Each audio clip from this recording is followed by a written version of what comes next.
It moves like 1/2 millimeter. Reset.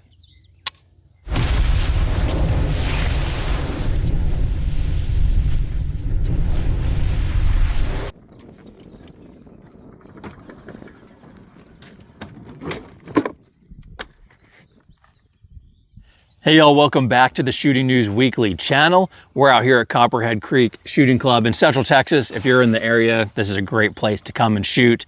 This is Dan, he's the managing editor of Shooting News Weekly. I am Jeremy, I'm the janitor.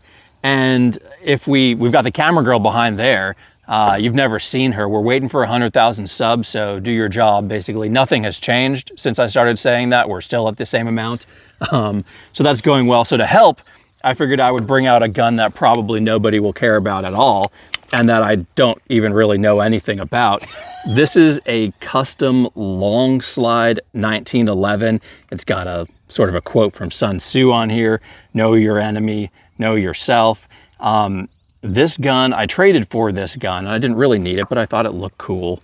It is a Colt frame and a Gunsmith, and a good Gunsmith from what I can tell, took that Colt frame and then built this gun on top of it. He hand fitted a long slide, a 6-inch barrel long slide, and the fit on this thing is absolutely perfect. There is zero wiggle room, yet it's really smooth. It's not overly tight.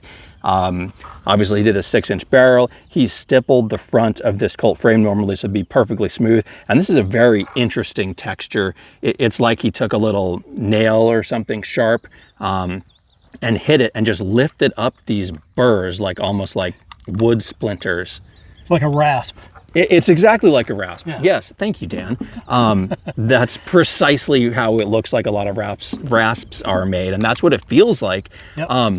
Man, it's sharp, it's grippy. We've got like 25 lines per inch checkering on the back. We have ambidextrous safety. Just a super nice, really tight, well-fit, long slide, 45 ACP, 1911 on a Colt frame. That nobody can buy because it's custom. Right. If you want this, I guess talk to a gunsmith, make your own, go buy a frame somewhere. Oh, this grip panel's a little loose. I've never shot it. I've had it for 4 years or something. Never fired the darn thing. In part, that's because it's 45 ACP and you have to be 45 or older to shoot that caliber, which is why I brought Dan out here. Interesting, we've got a really big, large magazine release. Extremely big magazine release. So, you know, maybe this is for like Metal Silhouette, what are they, Steel Challenge or something. You got those like hardballer guns. I like the really fine slide serrations on here. They look good, they feel good. They're obviously not super aggressive. But I very rarely see like such fine lines as slide serrations. But one of the reasons I never shot it, I kind of actually feel like that quote's a little cheesy. Cheesy, yeah. It's a little cheesy. I would never do anything like that on a gun of mine. No, I think we need to This is a gun of mine. I want to take a Dremel to that thing. Yeah. I wouldn't mind if this had the little extended pad on it. Exactly. Trigger on this gun, super good if you want to punch in camera girl. I'll show you what that looks like. That is the teeniest bit of wiggle. It moves like 1/2 millimeter. Reset. That's as good as it gets. It's not super light. It might be 4 pounds, 3.5 to 4.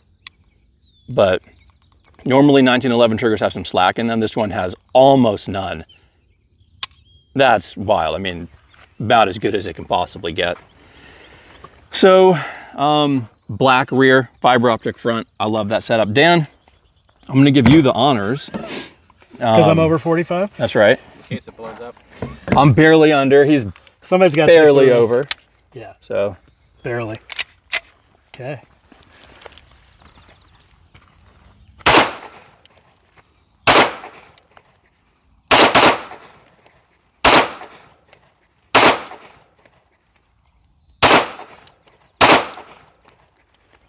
dang. Wow. I gotta say, I like the extended magazine release for somebody like me, smaller hands. Makes it much easier to reach that thing. Usually I've got to really shift my grip to get to that thing on a 1911, but that makes it accessible. And you're right, it's a heavy trigger. It's a good trigger, but it's a heavier pull Grab that mag from you. than you expect.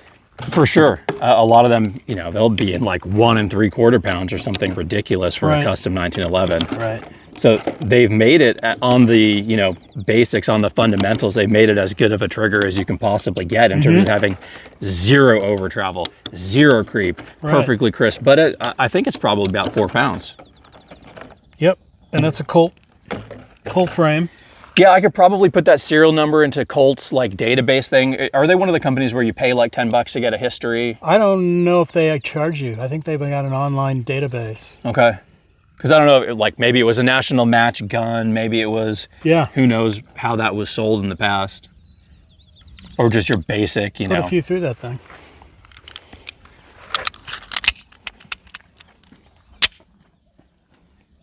Well. Didn't go into battery, huh? Might be a really, really tight match chamber. This is Arms Corps ammo, so it's, you know, really inexpensive range ammo.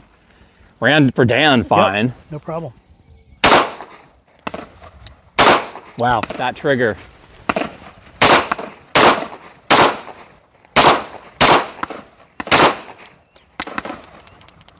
I always ride the slide stop. That was a good, good flinch for the camera.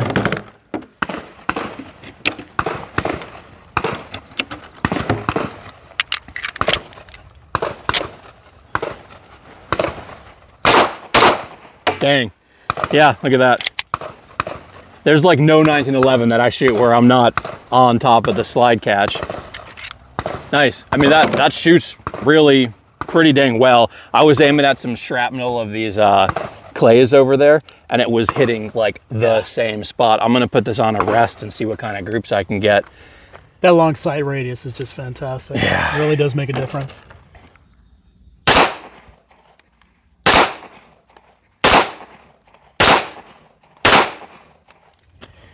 Know thy enemy, know thyself, Dan.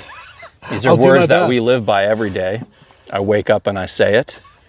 And if you say it every morning as well, if you don't say it every morning, please like and subscribe to the Shooting News Weekly channel here. We'll see you next time with more custom guns that you can't buy and nobody cares about.